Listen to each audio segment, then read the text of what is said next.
On September 17, 2024, a series of explosions occurred when thousands of Hezbollah-owned portable pagers detonated across Lebanon and Syria.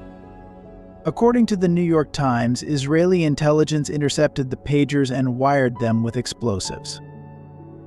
The bombs killed at least 12 people and injured over 2,750 others, mostly Hezbollah members, indicating a huge security lapse for the group. The next day, a second round of explosives targeted ICOM walkie-talkies, killing at least 20 more people and injuring over 450. Other gadgets, such as fingerprint biometric scanners, exploded, but it is unclear whether they detonated on their own or caught fire as a result of surrounding explosions.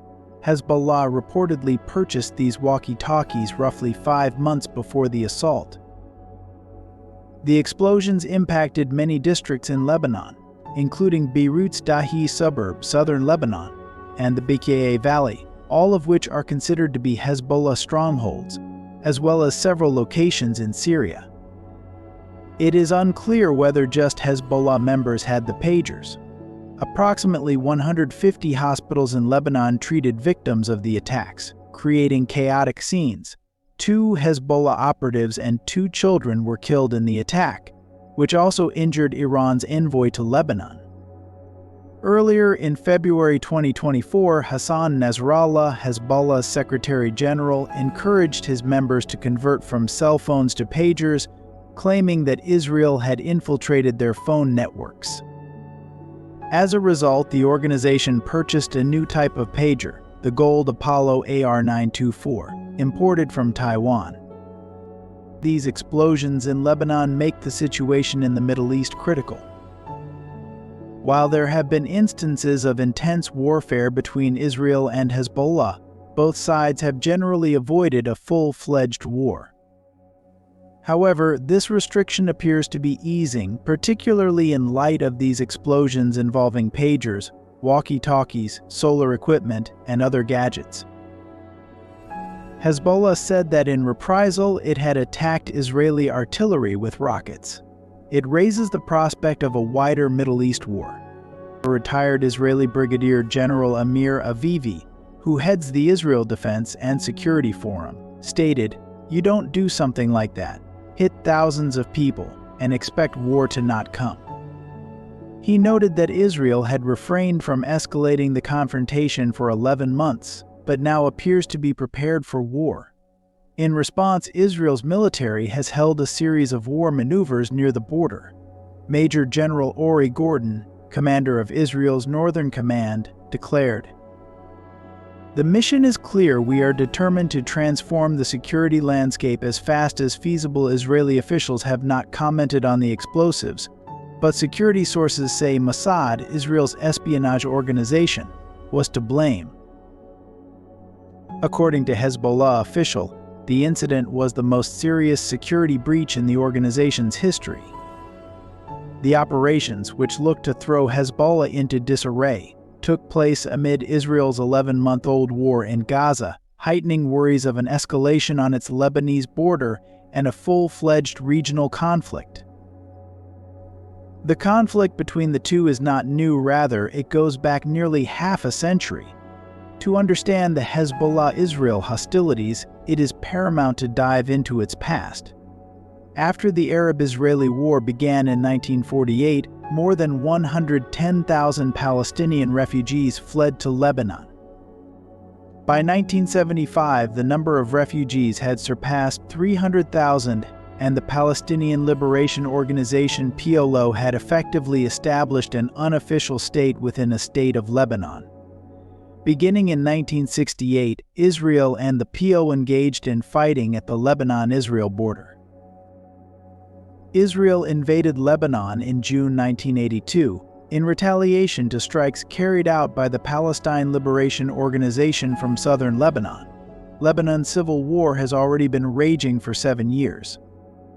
In the hopes of installing a sympathetic administration in Lebanon, Israel conquered the south and advanced as far as West Beirut, where the PLO was situated, which it besieged. Following an agreement, the PLO departed for Tunisia, but Israel's troops remained in Lebanon, aiding local proxies in the civil war and contributing to the Sabra and Shatila massacres. In 2 days, right-wing Lebanese militias collaborated with the Israeli army to massacre 2,000 to 3,500 Palestinian refugees and Lebanese citizens. Several Lebanese factions organized to fight the invasion, including one from the Shia Muslim community, which has generally been quiet. It was Muslim clerics who formed Hezbollah in 1982, with Iranian support. Its leaders were loyal to Ruhollah Khomeini and received training and support from nearly 1,500 Iranian Revolutionary Guards who were granted access into Lebanon by the Syrian regime. Scholars differ on the exact timeline of Hezbollah's inception as a distinct organization. While some sources place its official establishment in 1982, others, such as Diaz and Newman, believe it remained a conglomeration of several Shia hardline groups until around 1985. Another theory holds that it was founded by friends of Sheikh Ragheb Harb, a Shia resistance leader assassinated by Israel in 1984. Regardless of its formal name, various Shia factions, including Islamic Jihad and the Organization of the Oppressed on Earth, progressively merged to form Hezbollah. Hezbollah soon rose to prominence in Lebanon, thanks to the backing of youth and residents of the Bekaa Valley and Beirut's southern suburbs, both of which have considerable Shia populations. By 1985, Hezbollah's military prowess had grown to the point where it, along with ally organizations, forced the Israeli army to retreat to the Litani River in South Lebanon. Israel proclaimed a security zone along parts of the Lebanese-Israeli border. The Christian-dominated South Lebanon Army Cell A, which was widely seen as an Israeli proxy army, patrolled that security zone until Israel's pullout in 2000. Following the end of Lebanon's civil war 1975 to 1992, Hezbollah entered legislative politics, earning 8 seats in the country's 128-seat assembly. Hezbollah's seats in parliament have expanded, with the organization and its supporters now totaling 62. It also operates substantial social activities in places where it has a strong presence, expanding its influence. Israel launched an invasion of Lebanon in July 1993, dubbed Operation Accountability and known as the 7-Day War. Following Israeli attacks on a refugee camp and village in Lebanon, Hezbollah launched an offensive on northern Israel, resulting in deaths.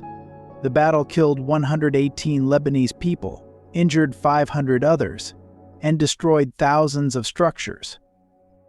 3 years later, on April 11, 1996, Israel started another 17-day attack aimed at driving Hezbollah beyond the Litani River and out of range of Israeli targets. What the Lebanese describe as the April aggression was dubbed Operation Grapes of Wrath by Israel. There were several military and civilian losses on both sides, and Lebanon's infrastructure was severely destroyed.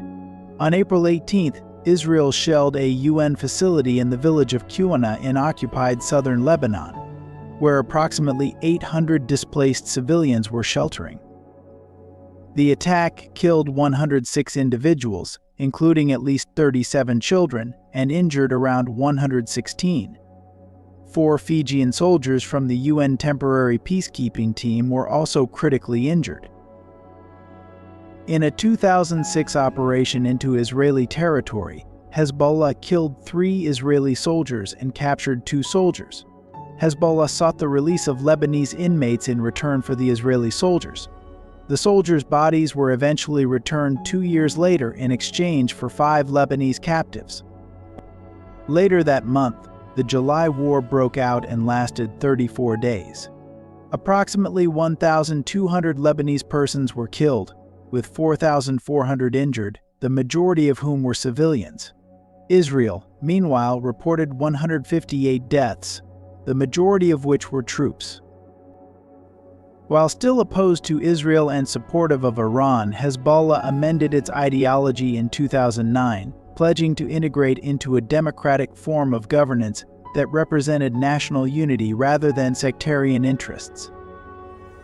This was its second declaration, following the 1985 Open Letter, which had diametrically opposed domestic goals.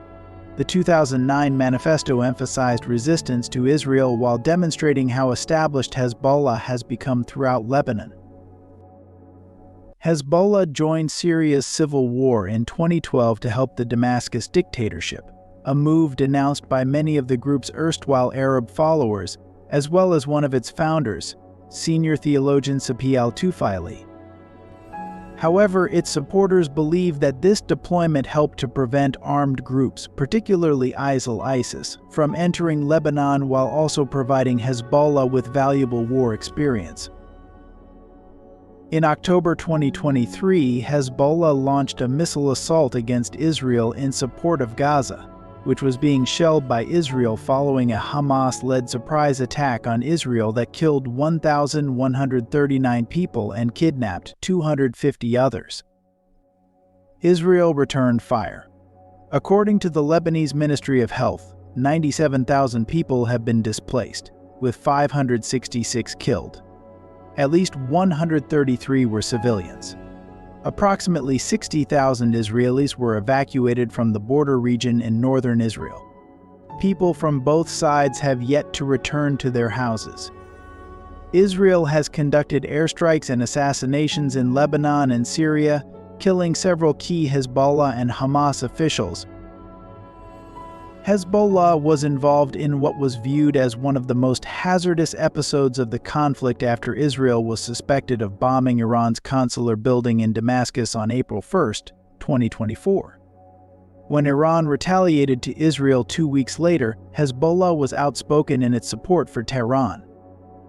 On July 28, 12 Syrian children and young people were slain on a football field in the Israeli-occupied Golan Heights, setting off an escalation.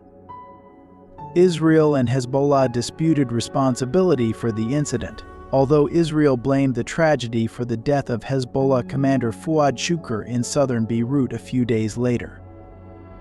Shukr's assassination, together with that of Hamas political leader Ismail Haniyeh in recent weeks, has put the region on high alert.